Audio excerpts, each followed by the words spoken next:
നാളുകൾക്ക് ശേഷം നമ്മൾ ഇന്നാണ് ഒരു വീഡിയോ ചെയ്യുന്നത്. കൊറോണയൊക്കെ ആയിരുന്നു, പിന്നെ കുറേ പ്രശ്നങ്ങളൊക്കെ, കാരണം ഇവൻ്റെ പഠിത്തം ഇവൻ്റെ ഇല്ലായിരുന്നു. അപ്പോൾ ഒരു വീഡിയോ എടുക്കാൻ നമുക്ക് പറ്റിയിട്ടില്ല. അപ്പോൾ ഇന്ന് ഞാനൊരു വീഡിയോ ചെയ്യാൻ പോകുന്നത് മീനിൻ്റെ, അതായത് മത്തിയുടെ പനിഞ്ഞിൽ വെച്ചിട്ട് ഒരു തോരൻ ഉണ്ടാക്കുന്നതാണ്. അപ്പോൾ മത്തിയുടെ പനിഞ്ഞിൽ നന്നായി കഴുകി എടുത്തിട്ടുണ്ട്. ഇനി അതിന് വേണ്ടിയിട്ടുള്ള തേങ്ങായും നമ്മൾ ചിരവി എടുത്തിട്ടുണ്ട്. അതിലേക്ക് മഞ്ഞൾപ്പൊടി ഇട്ടിട്ടുണ്ട്, പച്ചമുളക് കീറിയിട്ടിട്ടുണ്ട്. ഈ പച്ചമുളകും മഞ്ഞൾപ്പൊടിയും കൂടെ നല്ലതായിട്ടൊന്ന് തിരുമ്മിയെടുക്കണം.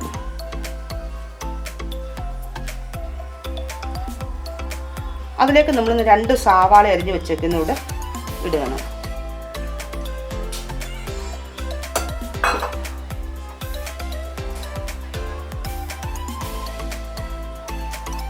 എല്ലാം കൂടെ നല്ലതായിട്ട് മിക്സ് ചെയ്തതിന് ശേഷം നമ്മൾ ഒരു ചട്ടിക്കകത്താണ് ഇത് തയ്യാറാക്കുന്നത്. മൺചട്ടി അടുപ്പിൽ വെച്ചിട്ട് അതിലേക്ക് നമ്മളൊരു വാഴയില ഇറക്കി വെക്കണം. ഈ വാഴയിലേക്കകത്താണ് നമ്മൾ തയ്യാറാക്കാൻ പോകുന്നത്. ഇനി അതിലേക്ക് നമ്മൾ കഴുകി വൃത്തിയാക്കി വെച്ചിരിക്കുന്ന മീനിൻ്റെ പനിഞ്ഞിൽ ഇട്ട് കൊടുക്കണം. അതിലേക്ക് നമ്മൾ തിരുമ്മി വെച്ചിരിക്കുന്ന തേങ്ങായും ഉള്ളിയും എല്ലാം കൂടെ അതിൻ്റെ മുകളിലോട്ട് നമ്മൾ ഇട്ട് കൊടുക്കാൻ പോവാണ്.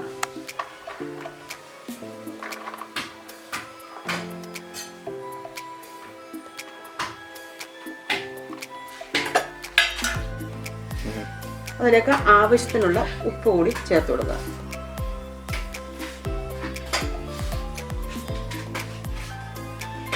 അതിനുശേഷം അതിലേക്ക് നമ്മൾ കുറച്ച് വെളിച്ചെണ്ണ കൂടി ഒഴിച്ചു കൊടുക്കുകയാണ്. എന്നിട്ട് എല്ലാം കൂടെ നന്നായിട്ട് കൈ കൊണ്ടൊന്ന് ഒന്നുകൂടെ മിക്സ് ചെയ്തെടുക്കുക. ഇനി വേറൊരു വാഴയില എടുത്തിട്ട് അതിൻ്റെ മേലിട്ട് അടച്ചു വെക്കണം.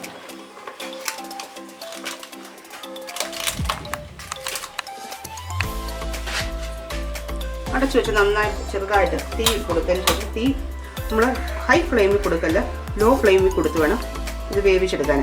സാധാരണ രീതിയിൽ വിറകടുപ്പിലാണ് ഇത് വേവിച്ചെടുക്കുന്നത്. വിറകടുപ്പിൽ കല്ലിട്ട് ചെറിയ കനലിനകത്ത് വേണം ഇതൊന്ന് വേവിച്ചെടുക്കാൻ. പക്ഷേ ഇപ്പോൾ നമ്മളിത് ഗ്യാസിലാണ് കാണിക്കുന്നത്. അപ്പോൾ ലോ ഫ്ലെയിമിൽ വേണം ഇത് വേവിച്ചെടുക്കാൻ.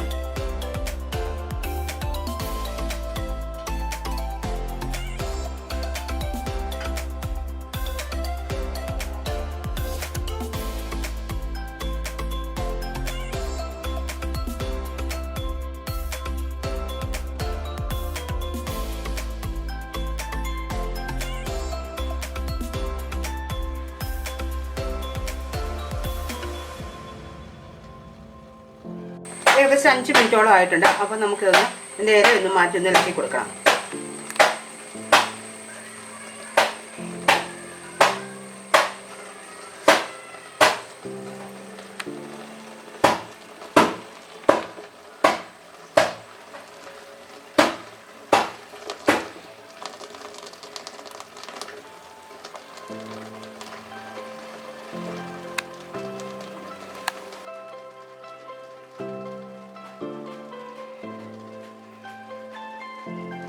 ഇനി അതിലേക്ക് ഒരു 2 തണ്ട് കറിവേപ്പില കൂടി ഇട്ടിട്ട് നമുക്കതൊന്ന് ഒരു 3-4 മിനിറ്റ് കൂടെ ഒന്ന് ആവിയിലൊന്ന് വേവിച്ചെടുക്കാം.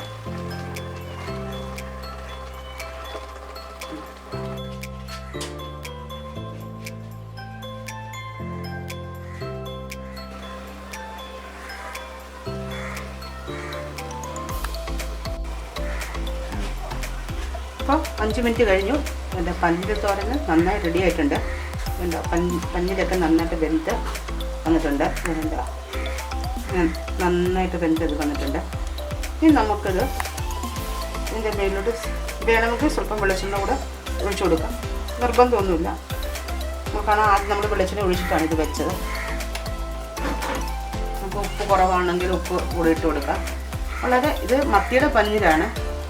ഇപ്പം മീൻ പഞ്ഞിലുള്ള സമയമാണെന്ന് തോന്നുന്നു. അപ്പം അതൊക്കെ വെളിയിൽ കളയാതെ നമുക്ക് തോരനൊക്കെ വെച്ച് കഴിഞ്ഞാൽ നല്ല രുചിയാണല്ലേ.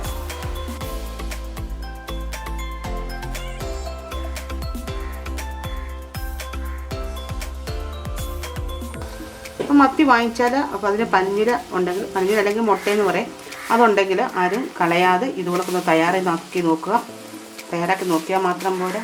നമ്മുടെ ഈ ചാനൽ ഒന്ന് സബ്സ്ക്രൈബ് ചെയ്യുക, ലൈക്ക് ചെയ്യുക, ഷെയർ ചെയ്യുക. എല്ലാവരും നല്ല സപ്പോർട്ട് ചെയ്യുക. Thank you.